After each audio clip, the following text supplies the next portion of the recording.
앞에 김성욱 기자께서 이렇게 화면을 보여주면서 참 의미있게 오늘의 그 현실이 상당히 어둡다는 것을 다시 한번 느끼면서 이런 것을 가르쳐준 김성욱 기자, 그리고 또 법리를 가르쳐준 우리 이현 변호사님께 감사함을 다시 한번 느끼게 되었습니다.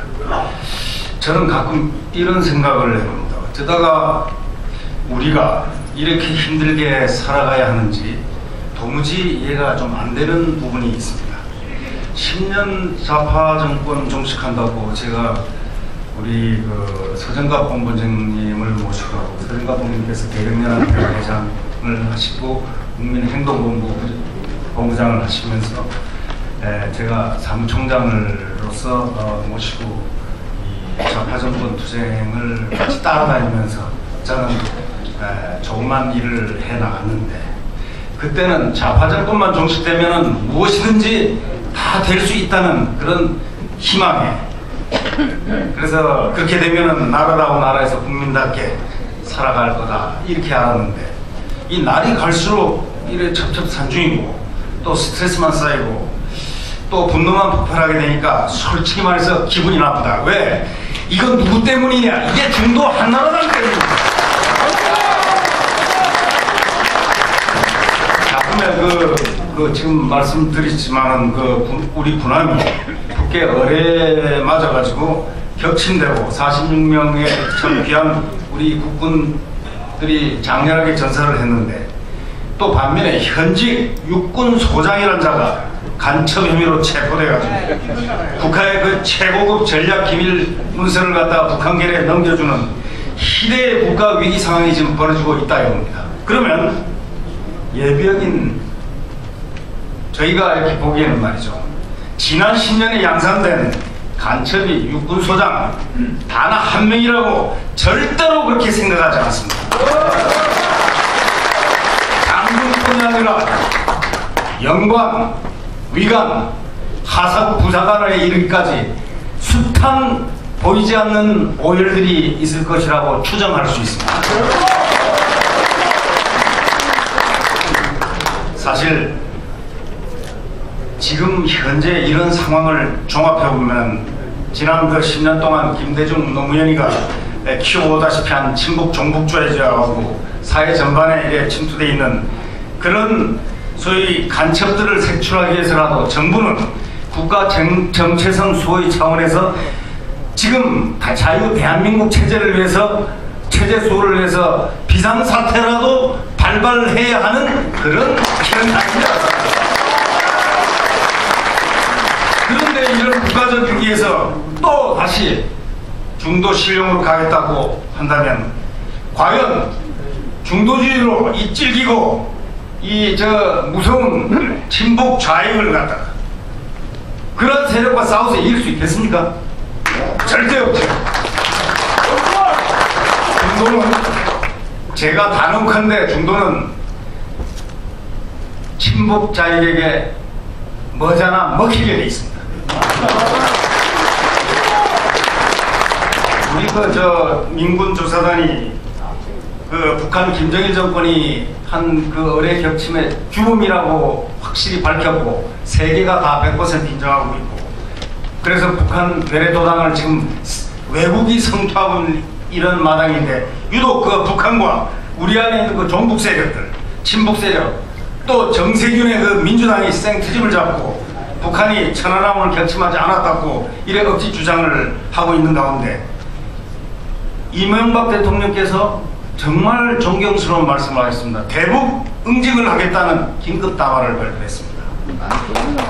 이 이명박 대통령께서 긴급 담화를 발표했다는 사실은 그만큼 국가 안보가 당시에 엄청난 위기감 속에 있었다는 것을 대통령께서 느꼈기 때문에 그랬을 거 아닙니까?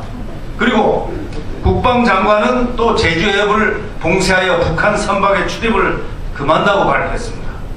그러면 이거는 벌써 준전시 상황이라는 인식이 벌써 대통령과 국방부와 모든 국가에 관련된 분들은 이미 다 인식하고 있었다고 본다면은, 준전시 상황에서 대한민국 국가 정체성을 온몸으로 지켜온 우리 서정갑 본부장이 이끄는 국민행동본부가 선거기간 중이라고 해서 천안함 북침의 주범인 북한을 옹호하고 있는 그런 친북 세력과 종북 세력을 안보 차원에서 비판했다고 말해. 대한민국 선관위가 국민행동본부에 경고장을 보낼 수가 있습니까 이거?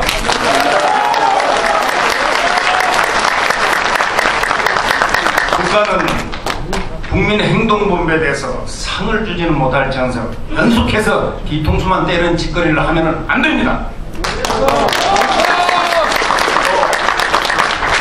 당명이나 후보 이름도 전혀 그렇지 않고 오직 종북 빨갱이 세력들을 비판했다는 이유로 우리 애국 언론인의 상징인 조갑재 선생님을 선관위가 또 경고를 내리는 선거법에 따라 경고를 내렸습니다. 선관위가 국민행동본부 서정갑 본부장과 또 김성욱 기자, 또 조갑재 언론인, 또 여러 애국단체에게 이런 부당한 경고장을 날리는 이런 나라가 진정한 자유민주주의라고 여러분들은 생각하십니까?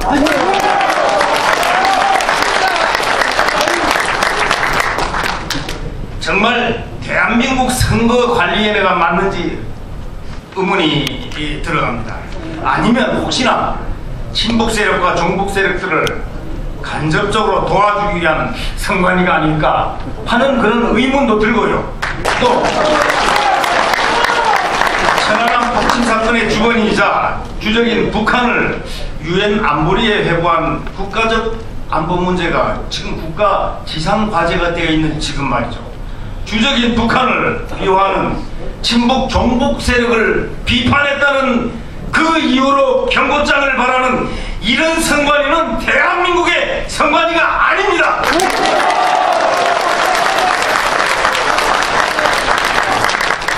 제가 공개적으로 질문을 선관위에 하고 싶은 게 있습니다. 북한을 간접적으로 도우려는 북한의 도우미 역할을 하고 싶은 것인가? 라는 질문을 하고 싶습니다. 이렇게 애국 세력이 부당하게 당하고 있는데도요, 6.2 지방선거에 참패한 다수당 한나라당 행태를 좀 보십시오. 한나라당이 선관위에 이러한 애국단체에 대한 또는 애국 언론인에 대한 선관위의 부당한 감시 및 경고에 대해서 그런 행태, 나쁜 행태를 단 한마디도 표현하지 말도 못하고 침묵하는 이유가 도대체 무엇이라고 생각합니까? 한나라당은 국회의원들이 해야 할 일이 바로 헌법기관인 자신들의 그 위치를 내세워 표현의 자유인 기본권을 침해하는 선관위가 저지른 소위 말해서 국민행동본부와 또 애국 언론인에게 가하고 있는 그런 이해 못할 고발이나 경고 행태를 갖다가 정치 쟁점화를 시켜가지고 이 억울하고 통탄할 모순을 극복시켜줘야 할 주체가 바로 한나라당 아닙니까? 그런데 중도 한나라당은 지금 무엇을 하고 있는 것입니까? 이 한나라당은 중도로는 반드시 망합니다. 이런 식으로 가면 한나라당 망합니다. 저는 한나라당 당적을 갖고 있지만 갖고 있는 당원이긴 하지만 제가 단언컨대 이런 식으로 가면은 2012년을 진단해 볼 때 아마도 한나라당은 2012년에는 정당의 간판이 소멸될 것입니다. 여러분 신문에 보십시오. 고작 한다는 짓이 무슨 짓을 하냐. 여태까지 입도 뻥긋 못하고 있던 숨어 있었던 그 젊은 한나라당의 초선 의원들의 행태를 보십시오. 지방선거 참패 요인을 지금쯤은 분석하고 성찰하면서 반성해야 되고 또 자기들이 왜 젊은 사람들의 투표 유권자를 갖다가 우리가 먼저 선점을 하지 못했을까 하고 고민을 해야 되는 자기들이 엉뚱하게 말이죠. 경륜이 풍부하고 지금까지 지켜온 모든 그 어른 세대, 그 자기보다 위의 세대를 갖다가 없애고 자기들이 앉으려고 세대교체를 부리짓고 청와대 내각 뭐 쇄신하라느니 뭐 정풍운동을 하겠다느니 이렇게 헛소리로 외쳐댑니다. 지금 그 소작파들이 남의 탓을 할 때입니까? 지들이 젊은 유권자 교육은 자기들이 시켰어야 되고 소장파가 담당해야 할 그런 책임의 영역입니다.